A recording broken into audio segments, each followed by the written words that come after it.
So guys, you know what? This is just a testimony once again to we don't always have control over everything, right, Terry? We don't always have Hello. control over everything. Isn't No, that we, right? And when no we can matter how just many be times, okay, then life is much better. no So matter how many times you do this, there's always that. "Eh." you're like, is it going to work this time? So, hey, this is Terry, everybody. This is going to be a little bit informal. So, hey, Terry is the founder or the developer, the creator of evolutionary healing. That's such a tongue twister.com. And he's created an amazing modality called repetitive behavioral cellular regression. There's another big one. So what I'm going to do, Terry, because you're going to be so much more eloquent at explaining your own stuff, because I lost the paper where it was all printed out on, I'm going to let you talk about what is cellular regression first. Like, just talk about what it is. Tell us what it is. Briefly, it's a question and answer sequence where we talk, but well, like we're doing right now, online with a client, and we take them through a question and answer process where at the end of that process, after all the questions are answered, we help the client find a lost memory from a very early childhood. And in doing so, that lost memory is also amnesic. And so that's complicated because they have no memory about it until we help them find a different way to drive into the back door. And so a very, very short explanation. We'll get into it more here in a little bit, but that's really what it is. It's just a question and answer sequence where we ask some questions about memories that they have that they are currently not dealing with emotionally. Okay. I think that's a really good way of saying it. So this is not hypnosis, correct? No. Right. And it's not in person. That was another thing that I was going to ask too, just for people, because I think a lot of people are used to the sort of repressed memories being hypnosis related when, to get into them. A lot of people are fearful of that. They're fearful of losing the control, or what they think they might be losing control, and, letting somebody manipulate their memories. So they're worried that people might actually implant things. I hear that a lot with people. But so I wanted you to just explain what it is really quick. Of course, I'm kind of going a little bit out of order, but let's get back to, what was your background? How did you come to create this? Like, how did it even pop up in your head? Like, what have you done your whole life that led up to this moment that made you come up with this cool stuff? Well, I'd like to say that I was walking down the street and all of a sudden something popped in. That's really not what happened. Myself, I'm a lifelong self-sabotager. I have enjoyed great success in a lot of things that I've done in my lifetime, and self-sabotaged and destroyed it very shortly after reaching what we would probably call success, right? And I've also been a lifelong helper of people. My nickname in high school was Doc Nick. Go talk to him. He can help you with your problems. Wow. And I did. Although I've never wanted to be a psychologist or a psychiatrist or anything like that. I just never did. I just like helping people. I got two big ears and they work real well. And helping a person on Skype one night from my then residence in Minneapolis, Minnesota. She was in Adelaide, Australia, and a hunch came to me. I was helping her in the form of a Stephen minister. Stephen minister is a person that's one-on-one crisis intervention, non-denominational ministry. Oh, okay. And I was helping her with different things, but we just kept hitting what we now call a block kind of thing. We just get there was just something that we weren't penetrating somehow, and over the course of a couple of months, we just never really got anywhere. Although we were really enjoying being together and working on this, because traditionally it's one-to-one. It's not on the internet in Stephen ministry, and it's frowned on for a male to take on a female client or vice versa because of that, because you get so close. So I didn't figure she's a full continent away. I didn't think it'd be a big deal. And Right. it didn't. But although we've still, this many years later, this was back in 2010, this many years later, we're still great friends. And one night we hit another one of those blocks, and I got a hint, just an intuitive hit, Mm-hmm. to have her close her eyes and ask me what she smelled. Well, smell is the number one driver of your five senses to trigger memory recall. People who suffer from PTSD and the various things, gun smoke can trip a veteran out, those Mm-hmm. kinds of things. And I knew that. So I went with it, and I asked her if she wouldn't mind. And she said, no, it's fine. And so she closed her eyes, and then I hope you can see, well, here. Yep. She closed her eyes, and I said, so what do you smell? She goes, oh my God, I smell gas. And so, being the scientific researcher type that I am, I asked her, okay, is it gasoline, diesel? What do you got? Thinking it's going to be natural gas or something like that. She says, no, it's natural gas. There must be a fire because it's an all electric building. I go, well, it's an all electric building. You're just now smelling it when I told you to.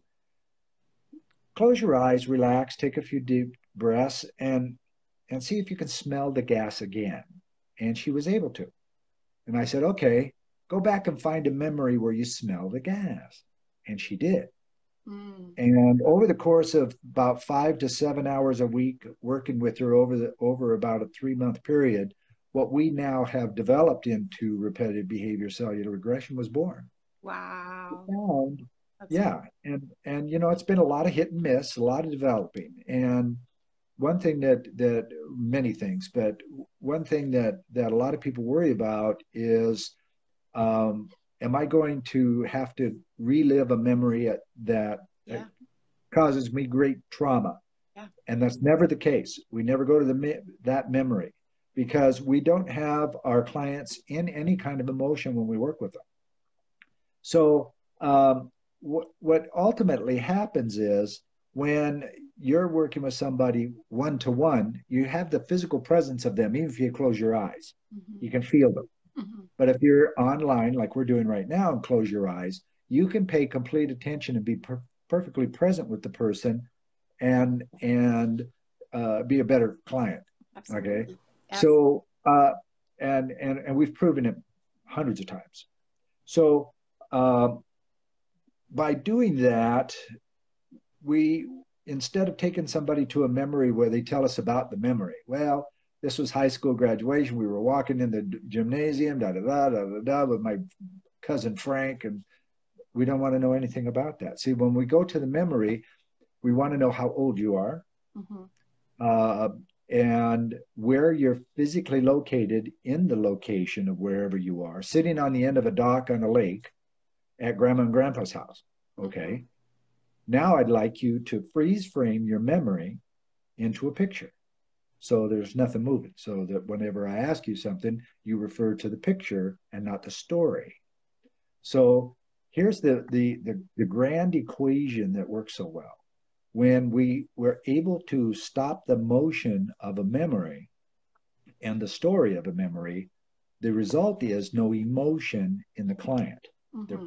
perfectly calm, and they stay that way for the entire process. So if there's no motion and no emotion, the end result is there's no ego asking all the crazy questions, Mm-hmm. because ego is always wide awake and protecting you, right? That's its job.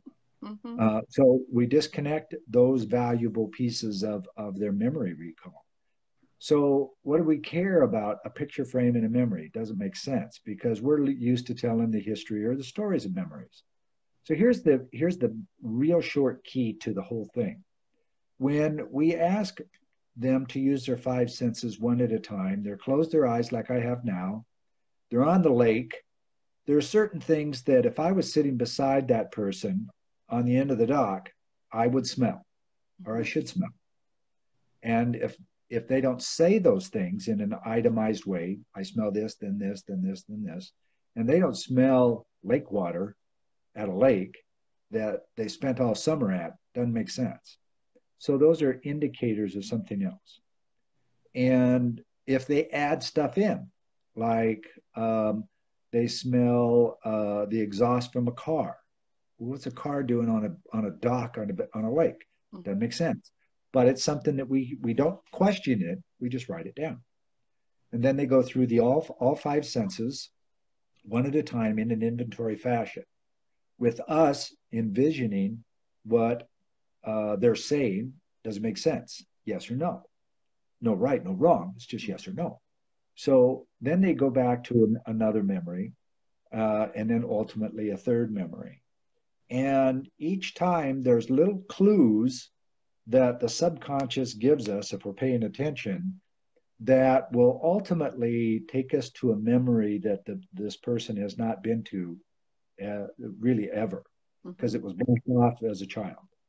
So amnesia forms like a little protective device around the memory in your brain on this neural pathway that you connect when you first start a memory, or when you connect a memory. So going directly to the memory is no longer available because the amnesia has blocked it off. That's what we call an active block. However, if we get, and that's the interstate, right? If we get you on a US highway or a side street, we can come around to the back where the protection isn't active, and we can help you find the back door to this memory that's not being protected. The key here is the person remains completely out of story and out of emotion for 2.5, 3 hours. And that's pretty amazing. Sit in one spot for 3 hours and not be in hypnosis or anything like that, because we don't do that either. So when they get into that memory, they have complete recall of the memory. It's like it just happened 5 minutes ago. It's unbelievable. And some of our clients are 70 years old, and they had an event that was 6 months old when it happened. It's amazing. The two significant things happen here that your audience should really take away with them. And this is the two things. Nothing is broke. You had a significant emotional event before you were able to figure out or ask questions, because it's usually pre-language. You can't go to mom and tell what happened because you don't know how to say it. And the person who was responsible for doing it is either a bad person, well, oftentimes it's sexual, and they're never going to say anything, or even as bad is an adult that you trust said something that emotionally rocked you, and they don't know they hurt you. So they don't have any remorse to come back and help you fix it. So those are the two things that are very significant about what we call the CR process. So, and there's a lot more to that. Okay, we have practitioners, for instance, in 12 countries, 25 US states, and the CR process is conducted in 7 languages, including English. Okay, and so everywhere we go, with the exception of translating our questions into another language, we just hope that it translates well. So far, it apparently has, because the practitioners have been successful. And even myself, now, I created this back in 2010, and I just took somebody through a CR process 2 weeks ago, and I read right off the form, word for word, because we have consistently found that if the practitioner goes through with a client and they read that form question for question, exactly in order, in exactly the words, they'll get the end result that their client is looking for every single time. That's awesome. That's so cool. I had a couple questions to ask you too, and they weren't the ones I necessarily planned, but they were ones that just came while you were talking. So the first one is do we all have an active block? Whether we think our life, there's so many people that I work with, and they'll say, oh yeah, I don't have any emotional trauma. I was never abused. This, my life was hunky-dory great. I had wonderful parents, blah, blah, blah. Do you think that we all have something that we don't remember, whether it was truly something, that we would say that was traumatic, that people would be able to connect with, oh yeah, that person was molested, or that person, the caregiver stuck them in a closet and taped their mouth shut and they were really scared. I mean, that's obvious for us to think of. But like you said just a minute ago, sometimes the adult in the situation, or it could be another child too, I think, but somebody says something they didn't understand, that it had that effect on the person that was the recipient of the traumatic experience. And that thing just stuck to them because it was the way they processed it or didn't process it. So do you think that it was kind of a two-parted question? Do you think that everybody has some kind of a block in there somewhere, or not? And then the other part is, does it always have to be traumatic? Which you kind of already answered that. Traumatic to the person. Traumatic in the way that we Yeah. would, as a society, say that's traumatic. That's not, oh, that was no big deal. Oh my gosh, that person was raped. That was trauma. Yeah. So to answer the first question, we're estimating around 93% of the urbanized population of the world has some form of problem, because that's the society we live in, other than in the rural world. Out in the rural, it's a little different. But there's different stressors and different occasions where a child can be affected by something. Now, I'm really glad the way you asked that question, those two questions, because here's a really wonderful response to the second part of that question. We had one of our practitioners, her block was her father telling her something. What had happened was she was on a dirt road at their farm, okay, and her and her, and they were really in financial straits. Mom had a full-time job, and dad had a full-time job, and the kids, the two sisters, they were only a year apart. The two sisters decided to make lemonade and sell it on the road to cars that would be passing by and help bring money into the family. Well, dad comes driving in and he sees what they're doing. He walks up to him, says, "What you guys doing?" "Well, we're making money for the family. We're selling lemonade. There's no cars out here. What are you thinking?" Right?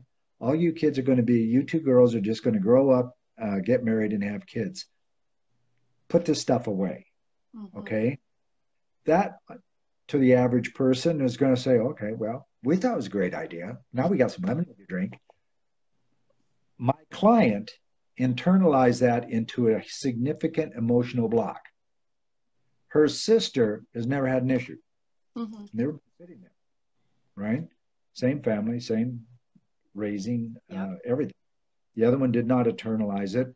My client did. And all the way through her life, there we got back. Up until the CR process, she was very successful in the corporate world. And the reason why she was so successful is she drove herself mercilessly to be successful, because all of her life she thought that at any moment she's going to wake up, go into work, and get a pink slip and be sent home to be a mother and a useless person. Yep. That makes so much sense. It terrified her, right? So when she went through the CR process and said a lot to her father, we'll get into neutralization later, but her father didn't mean that. Yeah. But this little girl didn't know that. Yep. Right. And because it's amnesia, you have no recall of it whatsoever. And she otherwise had a very happy childhood. Mm-hmm. She just expected the hammer to fall on her at any minute. Yep. It's so amazing. So this is a great question. The way the mind works and the way it can sequester things away from us, and we have no idea. And when it comes out, it's like, wow, it explains so much. And you're just like, you can become free of it at that moment. It's powerful. Exactly. Powerful. Exactly. One more question I wanted to ask you really quick before you get into some of the more of the details was, what kind of situations / people does this help? And I know that there's a lot of different situations. I just wanted you to talk on that just for a second. Like who comes for this kind of stuff? Who does this help? You just talked about one person. What do they notice, I guess, in their adulthood? Or, even in their childhood, because you probably have children, right, that come in for this therapy. So, maybe we should say who doesn't benefit from this, but like, just give us some examples of who benefits from this. Yeah, that's, boy, you got some great questions. Let me tell you. Good. The best way to answer that is you trigger really easy. Self-sabotage procrastination, weight problems, can't keep friends, one or two friends at a time, can't keep a relationship going, multiple marriages, Mm-hmm. victimization, repeat victimization can occur because once victimized, you vibrated a different energy. Yep. Vibrating with a different energy, you invite predator type people to you, and so you're always a victim. Mm-hmm. I've got one that's an excellent example of that, and that is a young man was victimized at 2 years old in the backyard, and nobody ever knew it. This was one of those innocent ones that nobody felt remorse about, so it just went away. But this kid was picked on and brutalized his whole life. He was beat up in line at high school graduation just before they walked into the gymnasium. Wow. He walked into the gymnasium with a bloody nose, and his friends did it just for fun. He didn't do anything. Yeah. And so, at 63 years old, when he went through the CR process, happened to be with me. Um, we found this whole issue. His boss at work, where he was working at the time, he had 2 more years before he could retire. 3 more years, I think. And his boss would victimize him every single day. He'd come up and on him or call him into his office and chew him out about something. Even if it wasn't his fault, he'd still chew him out. Victimized him constantly. So when he went through the CR process, he's now released that energy. That's not his persona anymore. For a couple of months, I was talking to him about something else about 2 or 3 months down the road. And he says, I got to tell you something. I got to thank you just one more time. My boss that I told you about is this jerk, and he's always messing with us Mm-hmm. and everybody else in the office. He don't do it anymore. In fact, last week he called me in and said, "What are you doing for yourself? You're looking great. Your work is outstanding. Wow. We're just glad that you're with us. I know you're only going to be with us a couple more years before you retire, but we're just really glad to have you." Yep. Who's that? Yeah. That's amazing. And it came from that innocent victimization at 2 years old. Unbelievable, but Yep. it actually happened. Yep. That's so cool. Yeah. I think it's hard for some people anyway, to understand how could a shift in me affect everybody else, but we're all connected. And it's like Yeah. you said, it's that vibrational quality that we have that subtly either triggers or turns something on in someone else, or it attracts them to us. It attracts that part of them to us, maybe. So, either the person's going to shift and change, or they leave. They go away from your life. I've talked to one of my clients actually, and he said that when he had his change, suddenly the boss that was picking on him moved. They got transferred. So, that's the kind of stuff that happens to people when they change their frequency or whatever's stuck in them, and they make their shift happens, and they're just like almost like this, not a new person. I think you're always who you truly are. It's just you're you without all that extra baggage on you that really doesn't belong there. Good point. So anyway, why don't you talk a little bit more about the process? How does it work? Obviously, we know we meet online just like this, or similar to this, like maybe on Skype or Zoom. Like you and I did a continuation of my original one, what was 5 years ago that we originally did it. And you noticed something in my body movements when we were talking, just kind of chatting about maybe doing this. You coming on live, and you said, "What's going on with your shoulder?" So we talked about that, and I said, I think I need to go back and research a little bit more on, that issue that I had. So we went back into it, and we met on Zoom, and what did it take us, like 45 minutes? Less than that, probably. We were chit-chatting for a while too. So, but anyway, yeah, it was very releasing for me. I got to another level of it that I didn't really realize was there. But you had also refined your process in the last several years too, things that you said you hadn't been doing before. So anyway, why don't you just talk about, like, if I were to call you and say, "Hey, I'd like to, I've got this issue. I'm always being picked on. It seems like, my life, everything's always happening to me. Like, I'm always getting in car accidents, and having a boss pick on me, and it seems like, you know, every relationship I get into, these people turn out to be these awful, you know, people that are, you know, just out to get me, so to speak. You know, people who feel that way, they really feel like a victim everywhere they go. And they have no idea why their life is so different than what they perceive everybody else's to be. And they come to you with that. What would the process be? How would you, you know, proceed with that, I guess? Yeah, while we're in the victim stage, let's one other thing that I'd like to talk to people about or tell people about, and that is sometimes you become so protective about the fact that you're about to be victimized yet again, you Mm-hmm. become a predator. Yes. It flips. Oh, that's so good. One of my clients went up through 43 years old, was married 4 times, and was in 5 more serious relationships. All of them she sabotaged. Mm-hmm. She predated them all to Mm-hmm. protect herself. I did that Okay. with And men. after the CR, there was the predatorship was gone. So was victimization. So I think that's Awesome. important as well. Now, you know, sometimes even my practitioners, a recent master practitioner, actually, I'll talk about her story just a moment. It was about 5 years. Um, she came to me and she said, "Look, I've got weight issues again. I keep putting it on. I can't diet it off and diet and working out at the gym 4 times a week. I can't break the 200 level. There's got to be something in there." I says, "Yeah, there probably is." The cool thing about what we do is similar to you.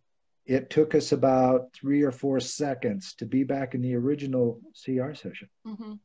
That quick because it's memory recall. It's Yeah. not, you know, turning on certain music and getting into the mood and that kind of stuff. Yep. There's a place for that, but not in CR. And within it was about probably 15 minutes, we found the new block.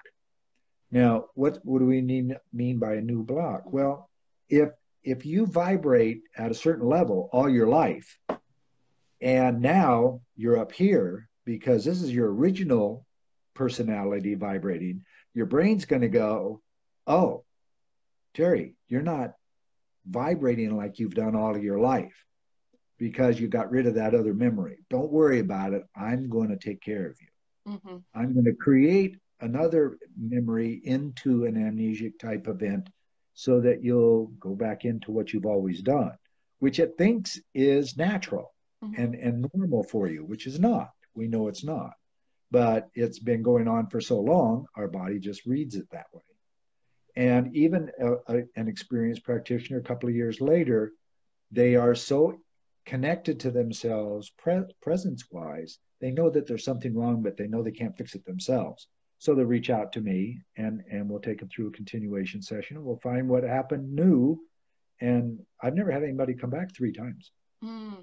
you know, because you've reinforced the process of cutting off a trigger. Mm-hmm. I triggered, you know, I invented this. I was about 3 months ago. I had a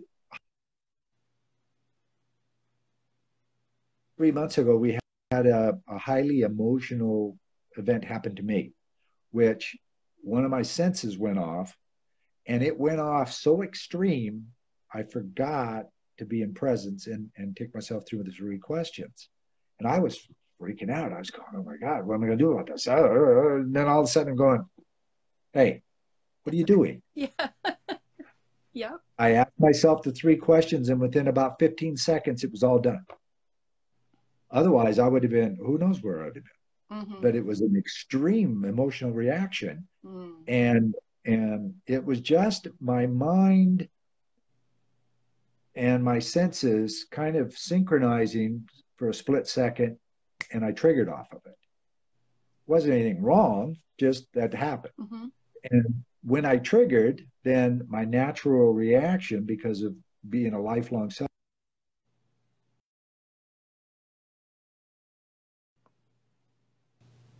Oh no, we lost him. He'll probably be able to come back on. We'll see if we can get him. If not, we'll start part 2. Let's see.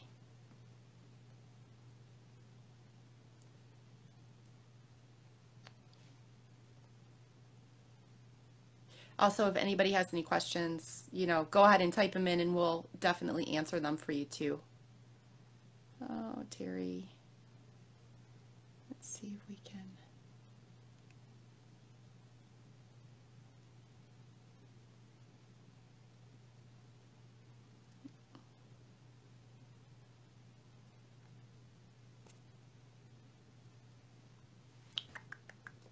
There he comes. Good.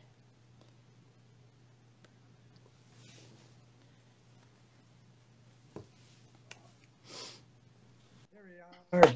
Yay. It worked. Yep. So the mind again wants to put you back where it believes is normal, and you get to say, Mm-hmm. this is normal. Mm-hmm. I'm often quoted, it's even on the website evolutionaryhealer.com. When we're born, we have already an established personality, and as we mature and grow, we become witness to various stimuli that affects the way we will act and react in the world. And really, that's what it's all about. When we take away our ability to interact with what's going on around us, or something happens to us before we're mature enough to understand that we can do that, then these amnesic events occur. And significant to that being that young, we don't know how to speak, so we don't know how to tell anybody something happened. Mm-hmm. And if it happened before 4 to 7 years old, usually it does, then we're not mature enough to be able to control repetitive thoughts. So people who have PTSD, for instance, who have a scenario that won't shut off, that is because that event way back when, the amnesia, that protection system, grabbed onto your what we call the on-off switch, and you don't know it's there, so you don't know where to find it. Mm-hmm. You don't even know it exists. But after the CR process, you're aware of it and you can shut those off. Not only the one that bothers you all the time, but all the other ones that bother you. It's like shutting off a string of Christmas tree lights. You find the plug, unplug it. There's nothing wrong with the lights. They're still there. They're still valid. But you control when you turn them on and when you turn them off instead of something else controlling it. So that's a good example of that. So this is a question on what you just said, and I don't even know if I'm going down the right path, but I feel like I probably am. So people would probably think, what if I had multiple events? But would it be true that that singular event, the very first one, everything else piggybacks onto that? Like you said, the string of Christmas tree lights. So if you just take care of that first one and cut the power to that one, everything else that's happened after that is more than likely going to be taken care of. Or would they have to address, like, let's say somebody was a man, and now they're like 70 or 80 years old, and they had a childhood where the father was an alcoholic and he came home and beat up the mom every night. And so that maybe he kind of remembers some of it, but maybe the first time it happened when he was really small, that moment, kind of created something in him about his belief system about himself. But then he went off to war and he was in Vietnam or something, or Korea. And then, he saw a bunch of his brothers get killed right in front of him and had that post-traumatic stress disorder. Then he came home and he lost a child and he saw his child get hit by a car right in front of him. So he had multiple traumatic events. If he went back to that initial childhood one, would that connect to all the other ones? Or would maybe you're not going to be able to say for sure because everybody's different. But is it a potential that by disarming that original memory, that it would also help everything later? Because if he was a victim when he was a child, and then he, in a way, I'm not saying that people need to shame themselves for creating their victimhood, but also if we can just embrace the fact that we do create that vibration, doesn't mean we're bad people. It doesn't mean we're like to blame for it, but in the same aspect, we're responsible for it. Not that it's a bad thing.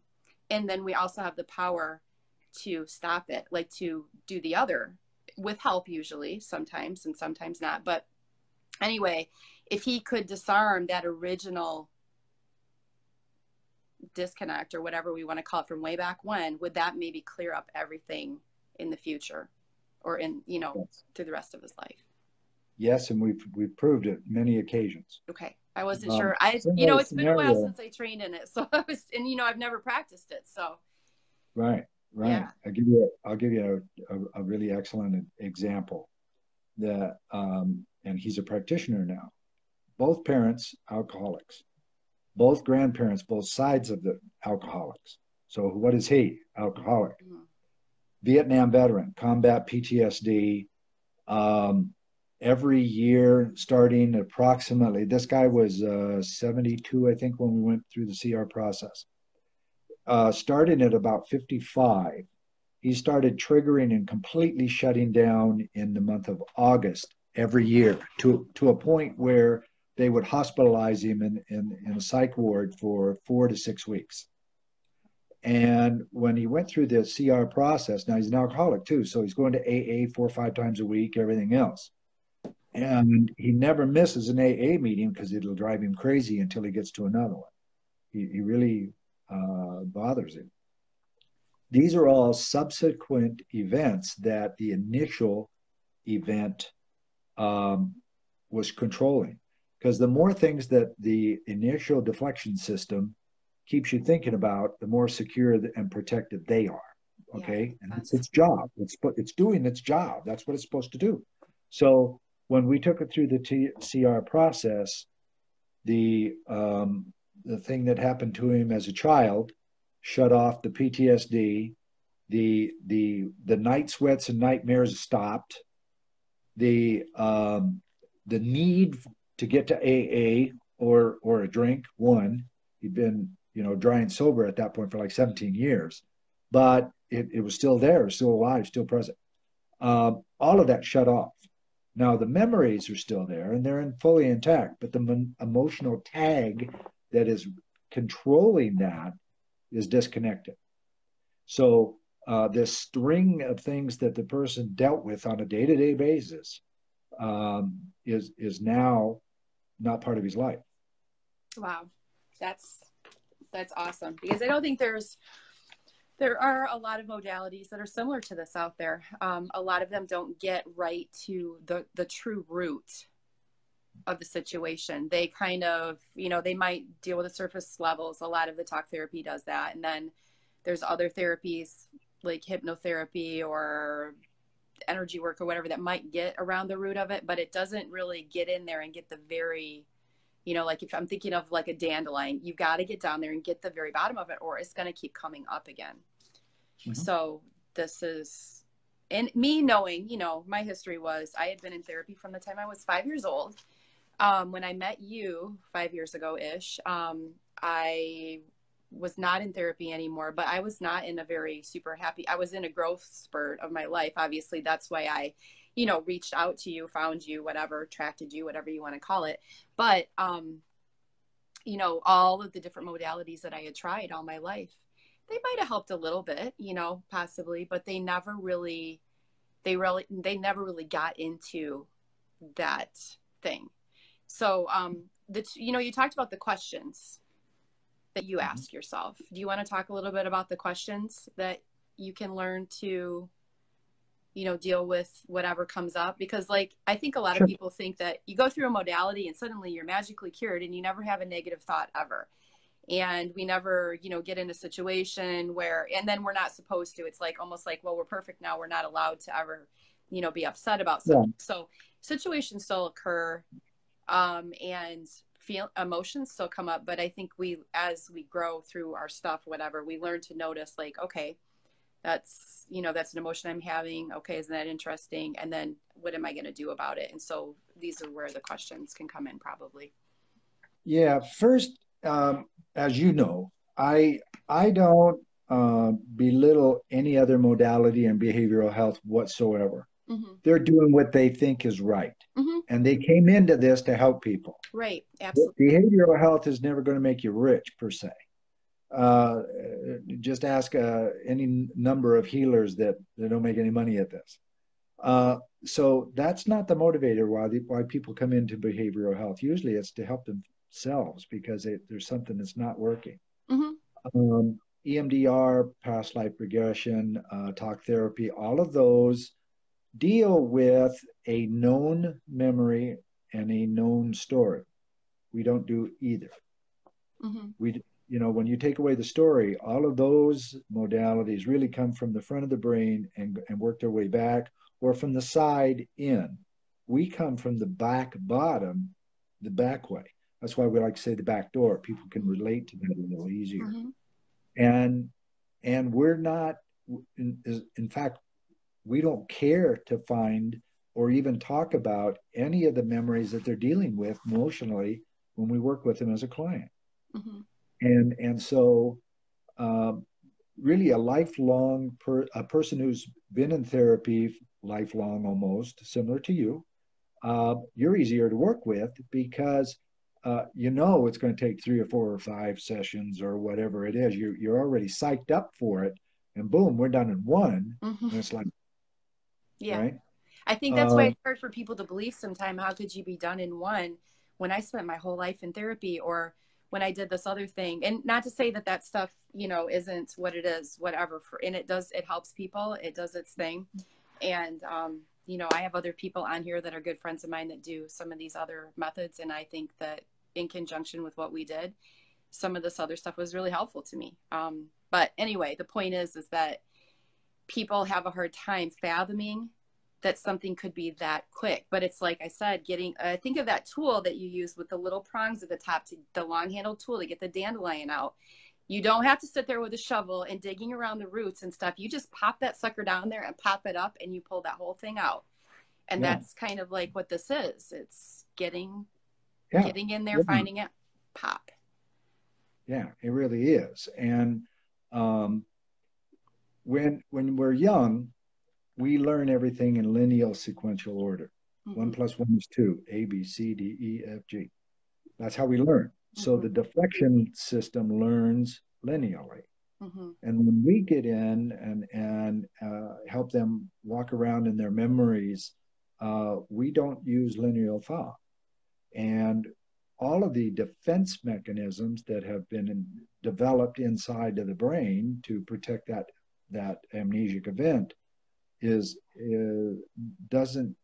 can't follow us, because we're all over the place and we're doing stuff that don't make sense to them. Well, good. That's the idea. And like EMDR, I've been through the whole thing, and I did get some help, but the stuff came back.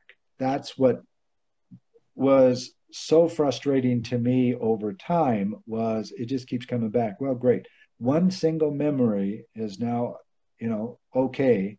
But what about the 10,000 of them that's now thinking about, because that one's out of the way? Mm-hmm. So it kind of perpetuates. And that's not meaning that NLP practitioners and those guys are not doing their job. They're doing the work. And they, for a lot of people, they do really help them. Mm-hmm. Yeah. And so I never badmouth somebody else who's in this type of work. They just don't do it what we do. Mm-hmm. And that's the significance. Very true. We do something that is completely unique, and it's starting to catch on. We were recently accepted as a vendor for the Veterans Administration. So we can do contract work with the U.S. government now. It takes time to do this. Yes. Trust me, a lot of paperwork. Sure. The government's not necessarily easy to work with, are they? No. Well, they've been burned so many times over the last 100 years. They really protect themselves. Yeah, I don't have a problem with it. It's learning the system of how to do it. Well, I think what I'm saying is that you don't just waltz up and say, hey, I have this modality. You're going to pay for it to help veterans, right? You have to prove, and documentation and paperwork and, going through very specific processes, right, to get that stuff done. And not just anybody and their brother waltzes into the government and says, hey, would you consider utilizing this for helping veterans or for helping, whoever, primarily veterans, right, is what this is all. Okay. Well, yeah, what we, in that part of our business now, the idea is to help first the veteran, then their spouse caregiver, whichever category that is. Oh, okay. And then we're open to helping their children, because suicide, PTSD, alcoholism, all of these things are behaviors. Number one, they're not diseases. We found that over and over again, because if they were diseases, we couldn't help them. Right. Okay, so we know behavior can be modified. Mm-hmm. So when all of these happen in a family unit, it perpetuates to the next person. Okay. Absolutely. 2 in 5 survivors of a person who commits suicide will end their life unnaturally. That is given in today's society in America. But if we stop the perpetuation by stopping the suicide and or PTSD in the primary person, then their caregiver spouse, then we help the children. We stop there, and their children and the children's children won't have that propensity. So Right? what about for, specifically for addiction and for suicidal type behavior? Is this something that you'd say you work more with those types of people? Or is that just a piece of what shows up in this? They're a part of it. Right now, for whatever reason, we're having a lot of complex PTSD, where they're usually combat vets, and there's multiple issues that they're dealing with. But that's, our first client was a banker, so never been in the military. Yeah. So I would say that, well, a really good example is late one night. I think this was, well, pretty well after you, probably 4 years ago now. Anyway, late one night, I get a phone call from a vet. Nobody can help me. I got a Glock, it's loaded, and it's at my temple. Okay. If you can't help me, this is it. I said, okay. So here's what we're going to do. I didn't react to him like a lot of other people would. Oh my God, put the gun down. I didn't do any of that. I have a very soft voice, a trusting voice. And I said, okay, here's what we're going to do. I'm a vet. I've been where you at. Okay. I've had my 10 toes on the roof, the side of a roof of a 28-story building before. I know where you're at. Okay. Now here's what we're going to do. I'm not going to take that gun away from you. Here's what you're going to make it safe. Then you're going to take the magazine out, put the magazine on you, beside you on the floor in the chair you're sitting in. Put the Glock on the floor on the other side. Pick it up, lock, load, shoot whenever you're ready. But here's what we're going to do next. And I took him through the CR session right there, right then. Then we're private pay. We figured out the rest of it later. Mm-hmm. But I didn't tell him that we're going to fix it. Mm-hmm. I reassured him that I understand, and I've been there. I know what it's like. And later on, when we were all done, and by the way, he's never had another suicidal ideation session. Last I heard from him, he even sold all of his weapons. He doesn't have any guns in his house at all anymore. That's amazing. Mm-hmm. And his marriage is coming back around. So there's a lot of great things going around with that young man. The key here is somebody, and I found out later on who that somebody was another vet that I took through the CR process who was suicidal. He says, brother, you got to call this guy. Here's his number. I got it in my phone. Mm-hmm. Call him now. Don't talk to me anymore. Call him. He will help you. He will fix it. Mm-hmm. All right. We never use the word fix, but clients do. He said that. Yeah. Yeah. And so he had some trust in me right away because he knew I was a vet, and his person that he trusted, who he's already seen the results from, referred me. So it was a strong referral too. Absolutely. Right? Absolutely. Did you have any other things that we haven't covered about the process and about what it is and anything that you want to share?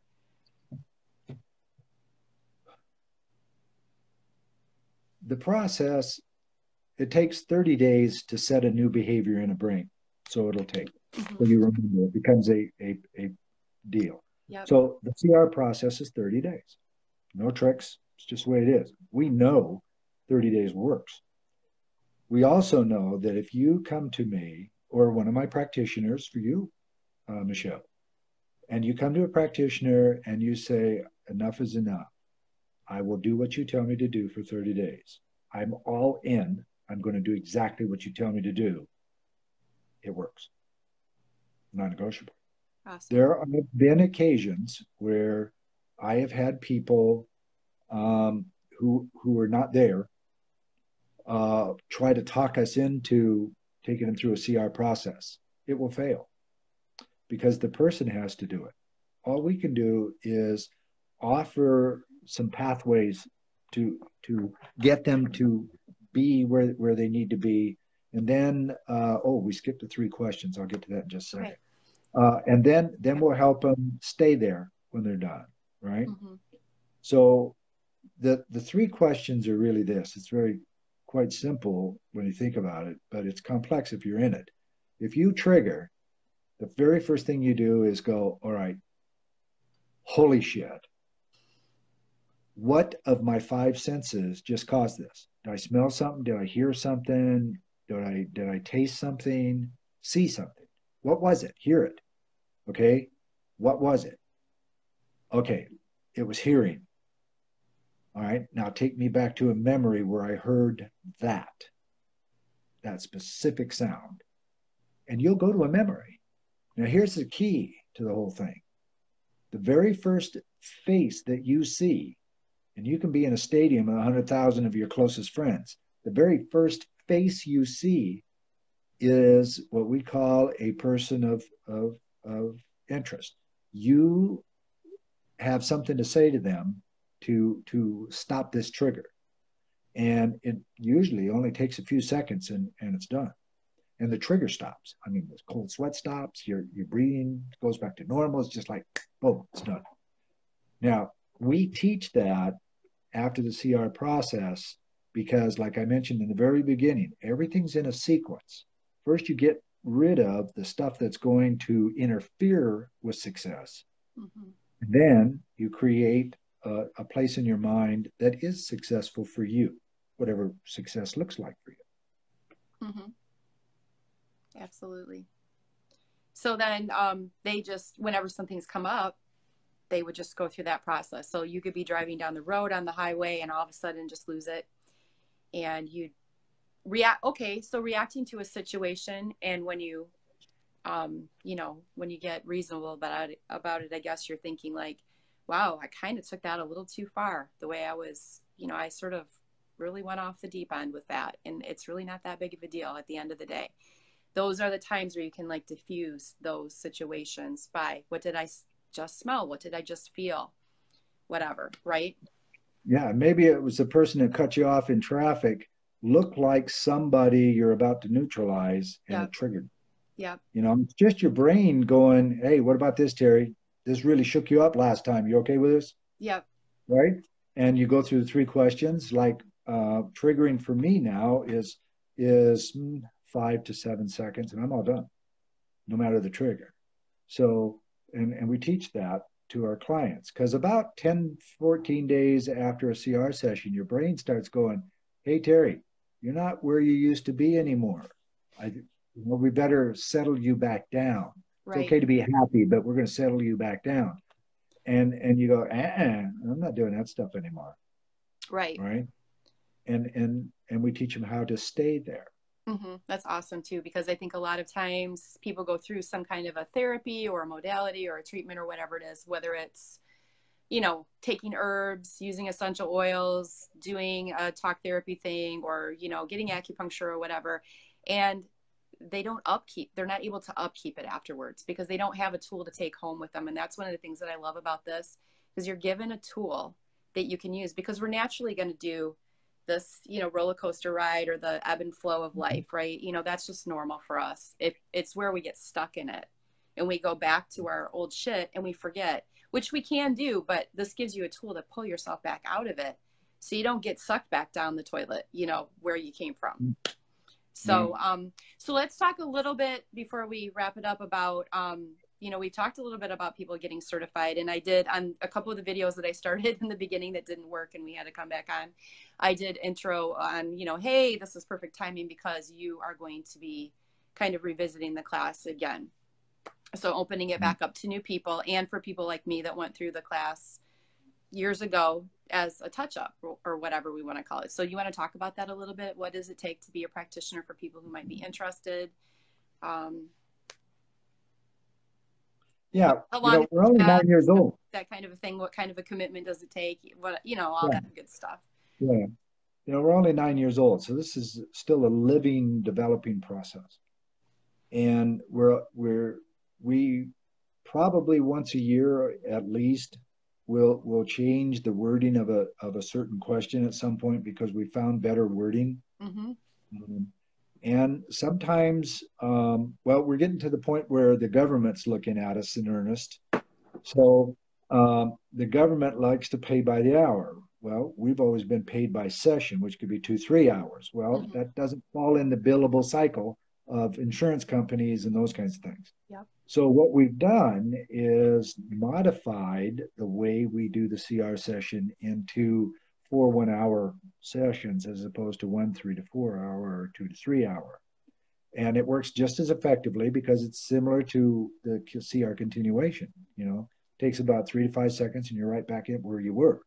So to keep my practitioners up to date with what we're doing, I always invite them to sit in on the class, and this time around, we're going to do something a little bit different. Instead of a new student going through the class and doing the homework with a new student, we're going to pair them up with a practitioner, and the practitioner is learning the new parts of it, but they have the history of being a practitioner when they're answering questions about the CR process. So the new student has an experienced person to work with, which I think is going to be very cool. Kind of like a mentor So, situation. yeah, yeah, and because it could be like, let's say it's you and me, and I'm the new person. I could ask you, well, what did you do when you couldn't think of any more stuff to hear? Did you make up anything?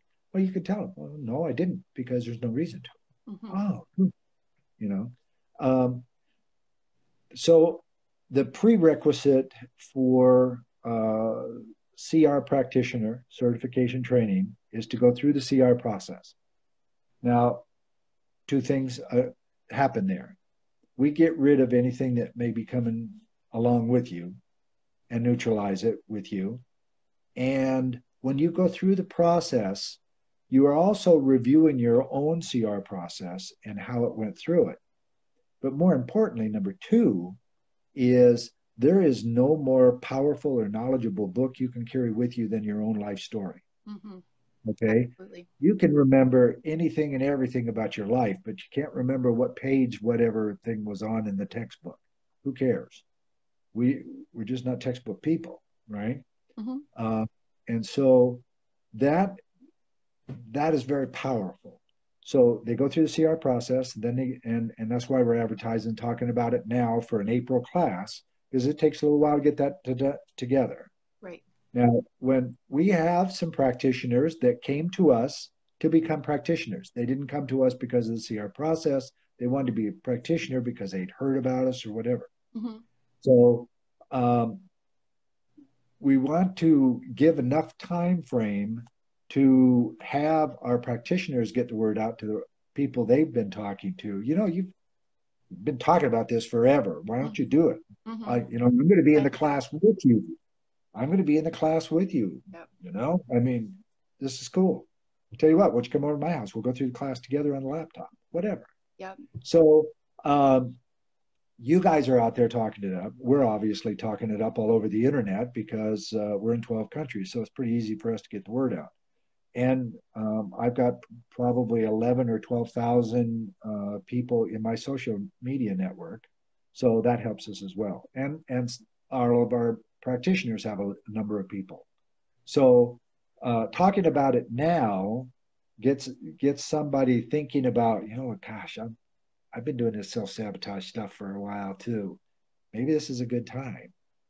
This is a good talk that guy's doing with Michelle.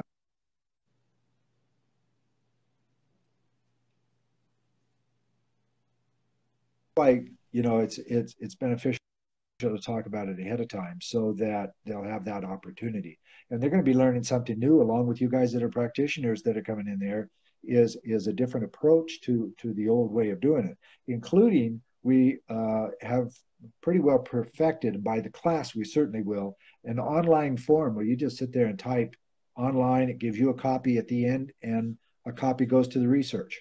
Mm-hmm. So there isn't any of that stuff that you have to deal with. Nice. Which is great too. The more simple it is, the easier it is to use, and more people will use it. Because we've tracked, I've seen that, I've known that this is big from Mm-hmm. the beginning. And so I've tracked the research data on it from day one. So I can tell anybody what they want, from a PhD psychologist to a non-high school graduate, male, female, divorced, etc. So yeah. So this is something that whether you're already a practitioner of some sort, you're already a healer, right? Or a facilitator, whatever you want to call yourself.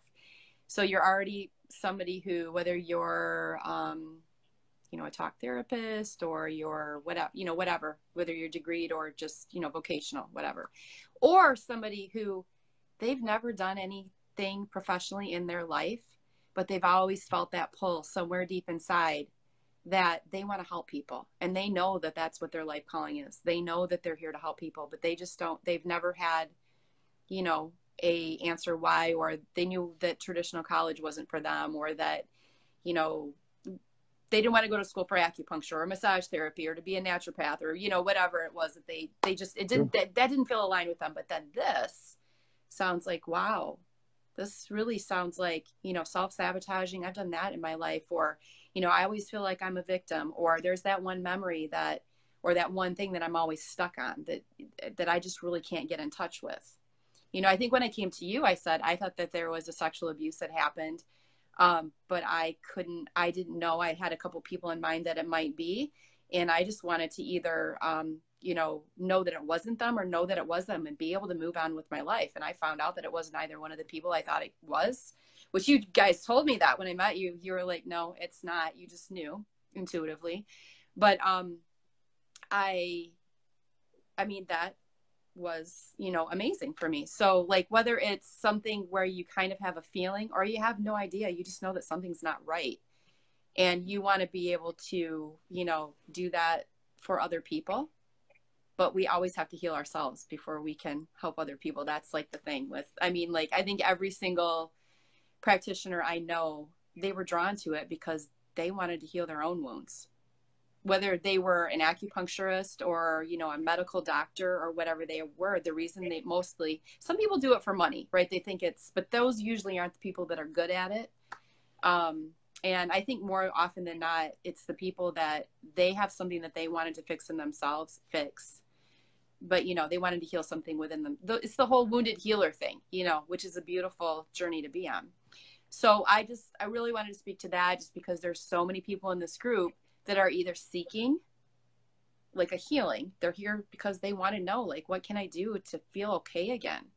I can't put my finger on it. Or it's that they're already healers. I have a ton of people in this group that they do this for a living of some, nature. Sure. So, anyway, I think if some of my people from this group could show up and take the class with me, that would be super awesome. It would be fun. Yeah, absolutely. And there's what we look for in a practitioner. Like I recruited you, you know that. we look for people who've got a big heart and want to do something for humanity. And they don't know what it is, and a lot of our people, 97% of our people come to us because of CR. And then when they get through it, they want to be a practitioner. They want to do this. Mm-hmm. Right.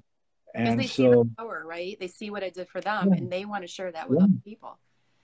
Absolutely. Absolutely. And the potential for growth in this is really quite large for people who want to look at it that way. And there's a group out there that we haven't touched on yet, and that is the person who's getting ready to retire, or they're for whatever reason pretty well homebound, but they can work a computer very easily. Oh yeah. This is a perfect thing because this is, just about everybody don't work out of an office. They work, well, I'm in an office, but I do this at my house too. Mm-hmm. You know, well, for that matter, on my phone. I've done Mm-hmm. it on my phone in the car driving through Mm-hmm. Tennessee once. So because it's online, anybody can do it. You just have to have the heart. Mm-hmm. And what we tell people is, if you want to do this, you just know that you're going to do it. Mm-hmm. And so you contact us and we have a conversation, what it could look like, what payment options can look like, because there's a ton of them.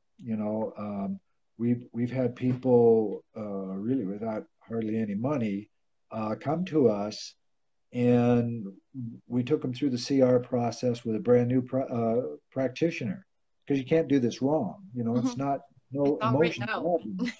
Yeah, You just you follow it. can't do it Mm-hmm. wrong.